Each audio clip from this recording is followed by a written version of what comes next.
Salut à tous et bienvenue sur l'Info Magique. J'en avais parlé dans une ancienne vidéo à l'époque, mais je vous avais demandé si vous vouliez que je vous présente des jeux free-to-play. Alors aujourd'hui on va pas faire ça, parce que sur YouTube des jeux free-to-play, il y a des chaînes qui font que ça, en fait ça déborde de vidéos sur les free-to-play. Mais par contre des vidéos sur les jeux open source qui valent le détour, il y en a pas forcément beaucoup, c'est relativement de niche. Donc je me suis dit pourquoi pas vous présenter une dizaine de jeux qui valent vraiment le détour, qui ont une bonne réputation, qui sont soutenus et maintenus par les développeurs et par les utilisateurs. Donc voilà, donc ils sont presque open source. Il y en a 3 dans la liste qui ne le sont pas vraiment, mais qui sont relativement sous les radars, mais qui valent quand même le détour. Donc je vais vous les présenter. Allez, c'est parti. On va commencer avec 2 jeux que je vais mettre dans le même panier, puisque c'est à peu près la même chose, on va dire, sauf qu'il y en a un qui est plus évolué que l'autre pour l'instant. Donc on va parler de PokéMMO et de Pokéone. Donc Pokéone, j'en ferai une légère parenthèse à la fin, parce que j'y ai pas encore joué, mais il m'intéresse vachement, parce que je trouve qu'il a pas mal d'améliorations que PokéMMO n'a pas. Et donc PokéMMO, pour parler de lui, du coup exclusivement, là en l'occurrence, c'est Pokémon, donc de la génération 1 à la génération 5, jouable de manière complètement multijoueur. Donc vous pouvez y jouer avec des potes, vous pouvez y jouer simplement avec d'autres joueurs que vous allez croiser au fil de votre aventure, et donc ça vous permet également de refaire toutes les aventures de chacun des jeux, et pour le coup, cette fois-ci pas seul dans votre coin, avec un univers, alors certes à la Pokémon, donc c'est un chouïa figé, mais avec des mécaniques remises au goût du jour. Par exemple, vous allez avoir un système de raid, même dans les générations 1, vous allez avoir un système de graphisme évolutif, puisque le jeu se base, alors pour la première génération, se base sur les remakes GBA. D'ailleurs, pour faire un parallèle avec ça, donc ce jeu-là est gratuit, pour la simple et bonne raison que ils ne fournissent aucun fichier. J'entends par là que si vous voulez y jouer à PokéMMO, il va falloir que par vous-même vous trouviez les ROM qui correspondent aux générations 1 jusqu'aux générations 5, alors tout est expliqué sur leur site, il n'y a pas de problème. Par contre, ils ne fournissent aucune ROM. Je vous fournirai pas non plus les liens, parce que j'ai peur de me faire dézinguer par Nintendo, parce que cet aspect-là, il n'est pas forcément très légal. Par contre, le jeu, il est considéré comme une espèce d'énorme émulateur qui vient modifier en profondeur chacun des jeux pour y apporter une expérience nouvelle. J'y ai joué pas mal de temps, je me suis arrêté pour l'instant vers le milieu ou vers la fin de la génération 2, mais j'ai terminé la génération 1. Mine de rien, ça prend pas mal de temps, parce que tous les systèmes d'XP, tous les systèmes, tous les niveaux des dresseurs, les niveaux machin, tout a été remodelé, repensé pour que l'aspect MMO soit beaucoup plus présent, avec plus de challenge. Et il y a beaucoup plus de choses, je trouve que le jeu est beaucoup plus profond en fait que ce que Pokémon proposait de base. Donc si vous voulez revivre vos aventures d'enfance, je trouve que c'est un excellent moyen de vous replonger dedans, et en plus pas seul cette fois-ci, c'est vachement agréable. Ça tourne du coup sur Windows, ça tourne aussi sur Android, sur iOS, malgré avec quelques manipulations on va dire, sur Linux aussi je crois, si je dis pas de bêtises. Et donc franchement voilà, si vous voulez revivre vos aventures de Pokémon, PokéMMO c'est franchement le truc à faire je trouve. Alors certes il y a d'autres dans le genre fangame, il y en a plein d'autres des jeux Pokémon, mais celui-ci avec sa touche multijoueur apporte vraiment je trouve une dimension qui manquait tout court à Pokémon en fait. On va faire la petite parenthèse sur Pokéone. Donc Pokéone c'est à peu près la même chose que PokéMMO, sauf qu'il est beaucoup moins avancé sur pas mal d'aspects puisqu'il est beaucoup plus récent. Mais qui dit du coup beaucoup plus récent dit surtout aussi beaucoup plus joli. Et graphiquement je trouve qu'il a été bien mieux travaillé que PokéMMO qui émule les jeux et reprend on va dire le système de graphisme des jeux.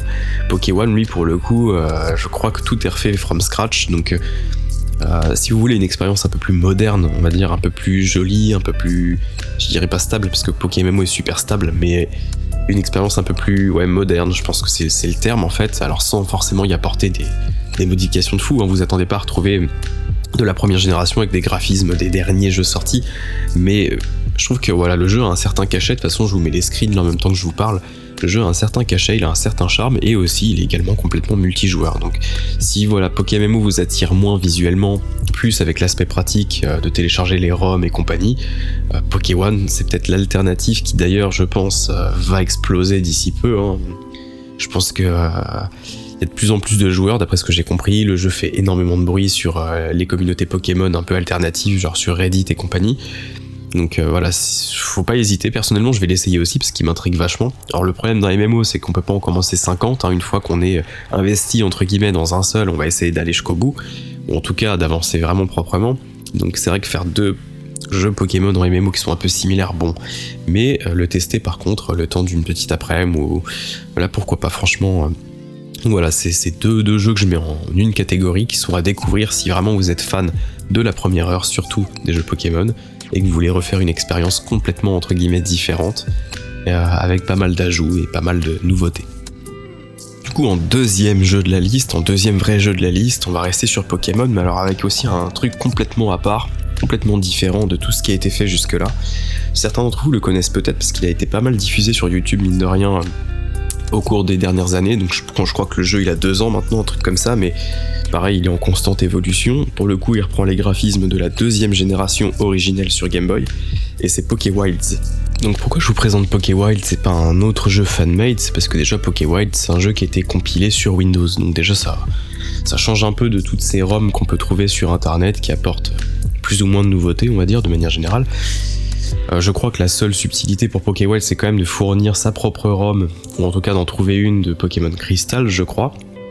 Et alors Pokewilds c'est quoi ? C'est un truc complètement à part, c'est si vous voulez donc un jeu Pokémon, hein, encore une fois, certes avec de la capture, des combats, y a pas de problème, mais avec une approche en mode survie, en complet sandbox, c'est-à-dire que en gros vous allez avoir une fusion entre Pokémon et Minecraft, avec des graphismes à la old school, donc de 2e génération, donc Pokémon Or, Argent, Cristal, et dans lequel vous allez pouvoir construire votre maison, votre abri, des barrières, mettre des lumières, faire travailler des Pokémon, enfin... c'est un projet qui a été fait par une seule personne qui est assez fou, je trouve. Le monde évolue aussi, hein, c'est un monde dynamique qui est généré procéduralement. Vous allez y trouver des Pokémon hostiles, des Pokémon qui sont amicaux aussi, qui viendront se joindre à vous et vous aider. Il y a une gestion également du jour et de la nuit, enfin il y a énormément de choses en fait. Donc c'est un jeu qui est franchement unique. Je trouve que c'est un des projets les plus fous que j'ai pu voir en mode fan-made de Pokémon, hormis des jeux complets qui ont été refaits, enfin qui ont été créés par des fans. Hein. Là pour le coup on est vraiment sur une approche complètement différente. Donc franchement je vous conseille vraiment de le découvrir. Le jeu est gratuit encore une fois, donc franchement ça vaut le détour clairement. Allez, on va quitter l'univers de Pokémon, ça y est, vous êtes tranquille. On va passer sur des jeux plus classiques pour certains qui sont des dérivés de jeux qui sont ultra connus, mais qui vont pour certains sûrement vous faire plaisir parce que ça va vous raviver de vieux souvenirs et vous allez vous dire c'était génial ce jeu, machin. Ben là pour le coup, les prochains jeux qui vont suivre, clairement ça va être ça. OpenTTD, donc OpenTTD, certes le nom vous parlera pas comme ça, mais par contre si je vous dis Transport Tycoon Deluxe, pour certains ça va sûrement raviver de vieux souvenirs, donc pour ceux qui connaissent pas, c'est un jeu de gestion et de simulation où on crée des réseaux de transport, donc train, camion, avion, bateau, bref, donc dans le but de faire prospérer son entreprise. Donc concrètement, c'est une espèce de city builder sans l'aspect city building, où plus ça va être des routes et des axes et en fait de l'optimisation si vous voulez. Donc là où OpenTTD est différent du jeu originel, c'est que déjà il est open source, donc il a été recréé complètement de A à Z par des gens. Et de deux, il va inclure des trucs comme le multijoueur en ligne, des maps plus grandes, la possibilité de mettre des mods. Et c'est un jeu qui est encore du coup mis à jour, qui tourne sur des PC récents, donc pas besoin de s'embêter avec des émulations de DOS ou ce genre de choses. Enfin, en général, les jeux un peu anciens, c'est un peu une tannée à faire tourner sur Windows 10 ou 11 quand c'est trop vieux. Et là, pour le coup, non, le jeu il est pleinement compatible avec les derniers PC, les derniers composants. Donc voilà, si vous êtes un fan de la première heure de celui-ci, ou si vous connaissez pas et que vous voulez découvrir ce que c'est que la gestion de réseau de transport dans un jeu qui est gratuit open source, profitez-en, c'est gratuit. Dans la même veine, on va retrouver OpenRCT2, donc encore une fois, c'est pareil, le nom vous dira peut-être rien tout court, mais si je vous dis aussi Roller Coaster Tycoon 2, là, je pense que ça va parler à beaucoup plus d'entre vous. Donc je vais le représenter quand même, représenter la série de jeux quand même. Donc c'est un jeu dans lequel vous allez gérer et construire votre parc d'attractions. Donc vous allez créer aussi également quand je dis parc d'attractions, ça va du coup de créer le parc, y mettre des attractions, mais vous pouvez aussi créer des attractions. Donc c'est pareil, c'est basé sur le 2, donc je pense que la majorité d'entre vous connaissent le 3 qui a amené les graphismes en 3D à l'époque. Mais le 2 il était vachement bien, vachement complet aussi. Et donc cette version open source permet en fait d'avoir beaucoup plus de fonctionnalités, un peu comme OpenTTD. Au final on va retrouver un mode multijoueur, ça va tourner sur tous les PC actuels, ça va pouvoir gérer des mods, et puis c'est un jeu qui est surtout toujours développé, donc du coup ça rend entre guillemets, cette version-là beaucoup plus attractive que d'acheter l'ancienne et d'essayer de la faire tourner, quoi. Donc je crois que de mémoire il est disponible sur Steam celui-ci ou OpenTTD aussi je crois, donc à vérifier. Donc après je vous mettrai tous les liens en dessous, vous inquiétez pas, parce que chacun de ces projets a des liens sur GitHub, donc je vous mettrai tous les liens de ces projets là. Là on va s'attaquer à plusieurs gros et beaux morceaux de la liste, clairement, donc là on va rentrer dans des jeux que beaucoup plus d'entre vous vont connaître, en tout cas leur version originelle, ou même leur version nouvelle on va dire, parce que c'est des jeux qui ont eu une suite, Alors pour certains une suite pas forcément terrible, mais en tout cas qui ont eu plusieurs suites. Donc le premier de cette, on va dire de ce podium entre guillemets, donc on a OpenSC2K. On est obligé de faire une petite pause sur la vidéo parce que tout simplement je viens de me rendre compte en étant en train de faire le montage que OpenSC2K malheureusement on peut pas le télécharger, c'est terminé. En fait, c'est pas que le projet est abandonné ou quoi que ce soit, c'est simplement qu'EA Games, qui sont les détenteurs de la licence SimCity, ils ont dit non mon gars, tu feras pas ton projet, tu feras pas ton truc open source, c'est pas la peine. Donc du coup, le créateur est obligé de retirer toutes les sources de son jeu. Alors ok, il manquait pas mal de petites fonctionnalités, mais le projet était vachement en bonne voie. Franchement, ça aurait été super cool de le voir évoluer. Puis surtout, ça permet de garder ce genre de jeu-là en vie. Parce que là, pour l'instant, la seule manière de jouer à SimCity de manière originelle, on va dire, sans trop s'embêter, enfin sans fioriture, on va dire, c'est de passer par un patch, en fait, un patch open source quand même, qui s'appelle SC2000X, mais qui, ça se trouve, lui, sera aussi, à un moment donné, supprimé parce qu'EA diront, non, si vous voulez jouer à SimCity, vous n'avez pas le choix, racheter un PC sur Windows 98 ou 95, et puis à ce moment-là, utiliser la version DOS, quoi. C'est super grave en fait d'en arriver là. Alors ok, il n'y a pas de manque à gagner en fait pour l'entreprise, c'est juste une histoire de licence, je peux comprendre, mais en soi c'est pas comme si le jeu allait ressortir un jour, donc je trouve ça franchement vachement dommage que des mecs passionnés d'un jeu qui se disent ça m'embête, un de mes jeux préférés ou mon jeu préféré, on peut plus y jouer, donc du coup je vais le recréer et puis on verra bien, viennent se faire emmerder en fait. C'est vraiment dommage pour tout le monde, pour la sauvegarde du jeu vidéo en lui-même, enfin bref, c'est vraiment pas correct quoi. Donc voilà, donc on va directement passer au jeu d'après, je suis désolé.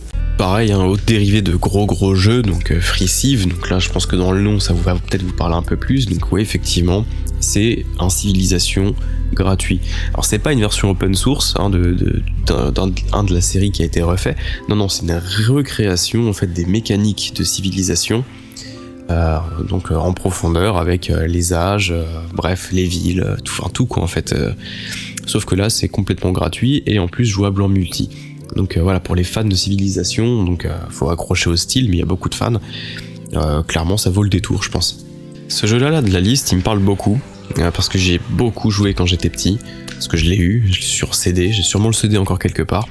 C'est Eat Zeus. Alors Eat Zeus c'est une recréation open source de Zeus et les maîtres de l'Olympe. Donc je sais pas si ça vous parle à certains d'entre vous, il y avait une autre version basée sur l'Égypte, alors j'ai plus le titre en tête, et sur Rome aussi je crois de mémoire. Mais en tout cas, Zeus, les maîtres de l'Olympe, c'est un jeu de gestion et de simulation de ville de l'Antiquité, alors grec bien sûr, Zeus vous avez compris, et donc vous allez devoir gérer les cultures, l'économie, les impôts, les maladies, et c'était vachement bien pour l'époque, et donc là pour le coup vous avez une recréation originale et fidèle en fait au jeu de base, avec encore une fois tout ce qui est interface améliorée, donc des graphismes un peu plus fins, même si ça reste dans le jus de ce qu'il y avait à l'époque, une interface qui est adaptée à nos écrans 16 neuvième et 24, 28 pouces, enfin bref on s'en fout, mais vous avez compris, et pas simplement le jeu de base de l'époque qui, pour le coup, pour y avoir rejoué au jeu de base sur mon PC actuel, puisque ça marche, il n'y a pas de problème, l'interface elle est toute petite, l'écran de jeu est tout petit, parce que c'est adapté qu'aux 4 tiers, donc c'est assez particulier. Donc si vous voulez rejouer à ce jeu là, donc Zeus les maîtres de l'Olympe, vous avez Eat Zeus quoi, qui est à faire. Toujours dans le genre city builder, donc là il y a Citytopia. Donc Citytopia c'est pas une recréation de quelque chose, par contre c'est un jeu qui va vachement se baser sur SimCity pour la gestion de la ville, les besoins, les infrastructures, l'économie, et donc le style est rétro, et bien sûr le jeu est modable. Donc j'ai pas joué à celui-là, mais par contre quand on cherche une alternative à SimCity en gratuit ou en open source, Citytopia c'est le jeu qui remonte en fait directement, enfin en premier. Donc clairement, mis à part la recréation de SimCity 2000, en open source que j'ai cité un peu plus haut, un peu plus tôt. Seatopia, voilà, c'est une autre approche, c'est différent, mais ça garde l'esprit, ça garde la même âme. Donc, et puis j'en entends que du bien de celui-ci. Quand on cherche vraiment des jeux open source ou free-to-play un peu de niche, celui-ci revient tout le temps clairement. Avant-dernier jeu de la liste, donc on va parler de Cataclysm Dark Days Ahead. Donc c'est les gens l'appellent en général CDDA. Et c'est un jeu qui, entre guillemets, fait penser à Project Zomboid. Donc si vous connaissez pas Project Zomboid, et si ça vous intéresse, je ferai une vidéo, alors pas forcément que sur Project Zomboid, mais sur des jeux un peu de niche, mais donc payants pour le coup, mais qui sont vachement bien. Et franchement, Project Zomboid, c'est une perle. C'est vraiment un jeu que je conseille si vous cherchez de la survie hardcore. Vous êtes seul, ou ça se joue en multi aussi, mais c'est un peu plus... voilà. Mais c'est vraiment un jeu complètement hardcore, les mécaniques sont...